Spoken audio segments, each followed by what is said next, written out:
Hey everyone, I'm Nick and welcome to the channel. Now as you may know, I really like having CarPlay in my cars. It's a great way to have all your phone's features built into the factory radio without having to take your phone out and handling it, which is not that safe. But one drawback is that you usually have to plug it in to get those features. But today we're going to check out an adapter that lets you use CarPlay wirelessly. This is the MSXTTLY U2C-Air Pro. So it's a wireless CarPlay adapter that works in any car with wired CarPlay. That could be with the factory system or an aftermarket head unit with wired CarPlay. So let's take a look. There's a nice little pull tab here, which is a nice touch. You don't have to cut anything.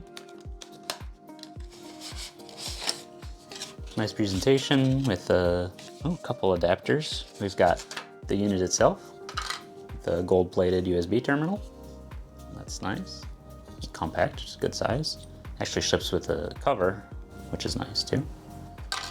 We've got a USB extension here, A to A, and right here, in case your car has USB-C ports, an adapter. This has metal housing, which is nice, and a braided cable, which is very nice as well. And if you need it, you can just pop that in, and you can plug it into your USB-C input. Or if you're able to, you can just plug it in directly, or you can plug it in with the extension. It also comes with a little double-sided adhesive, so if you wanted to stick this on, have your extension plugged in, and have it stuck out of the way in your dash or wherever it mounts so it doesn't flop around, that's a good option too. We've got a user manual.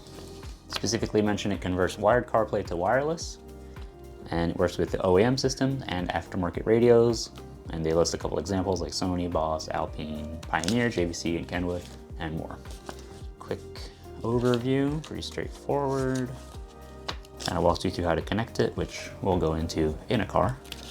There's also a couple troubleshooting parts and a little section on how to upgrade the firmware. So we'll also take a look at that. So that kind of covers everything that's included. So let's go test this out in the car and I'll show you how to connect, how to switch between phones, and how to update it.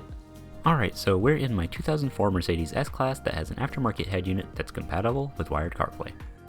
So what I'm going to do is I'm going to take the dongle here and plug it in. Now something to note is that on aftermarket head units, there's sometimes multiple ports, and sometimes one of them is specifically compatible with Apple CarPlay. You just have to keep that in mind. That may also be true for your car's head unit and a factory head unit, so just double check with your manual, or just use the same port you used with the wired connection with your phone. So as we can see here, the dongle's connected, and it actually tells you the name of the device. So in our case, it's SmartBox 2BE0. The 4 letters and numbers at the end will be unique to your dongle. So to connect, we're going to go into our settings on the iPhone. We're going to go to Bluetooth, and right here we're going to find SmartBox 2BE0. For the CarPlay connection to work, you'll also need to have Wi-Fi enabled on your phone. And we're going to choose Connect to CarPlay.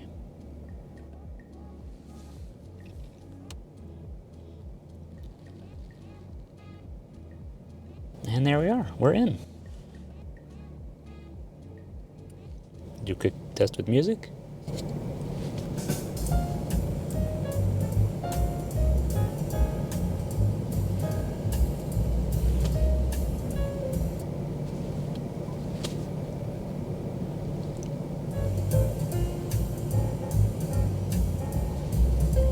So you see it works with the built-in buttons as well. And any steering wheel controls that worked with your wired connection will also work with your wireless connection. So that's really good. You can actually pop into settings. I'm gonna just change the wallpaper real quick. I'll try that one. The black wallpaper. That way when we switch phones later, that'll be one of the indicators that we're connected to the different phone. So now once you're in Apple CarPlay, it's the same as wired. You have all the compatible apps that show up, so if you use Google Maps, that'll be there. I have Pocket Casts and Spotify, and yeah. So if you have more apps that are compatible, they'll also show up here. So if you notice the little delay with the playing and pausing music in Spotify, like this.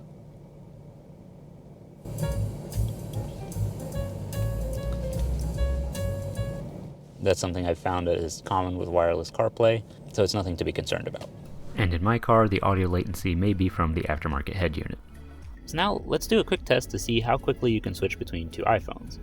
So, you might not be the only person using it. Maybe one of your passengers wants to connect as well and have their phone be connected to wireless CarPlay. So here's how you do it. Now the way the dongle connects for wireless CarPlay is that it uses Bluetooth and Wi-Fi. So it uses both of those connections to get all the information on the screen. So the quickest way to disconnect it from your phone is to turn off Bluetooth and turn off Wi-Fi. And that'll disconnect CarPlay. There we go. That is disconnected. You'll see the dongle is reconnecting now. This actually goes back to blinking blue. And then when it's connected, it'll be solid blue. Now same thing on the other phone. We can go to SmartBox 2BE0, connect, hit pair, and connect to CarPlay. And there it is. You can see different background. We got the podcast app, Pocket Cast, Spotify. Now to do a quick swap back, I'm going to turn the Wi-Fi and Bluetooth back on the first phone. And right here we're going to do Bluetooth off, disconnect, boom. And then we'll go to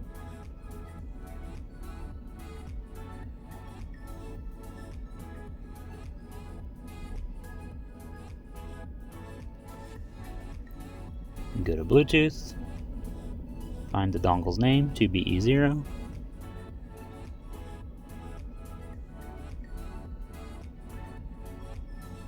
It's connected. And there it is. We're back on this phone.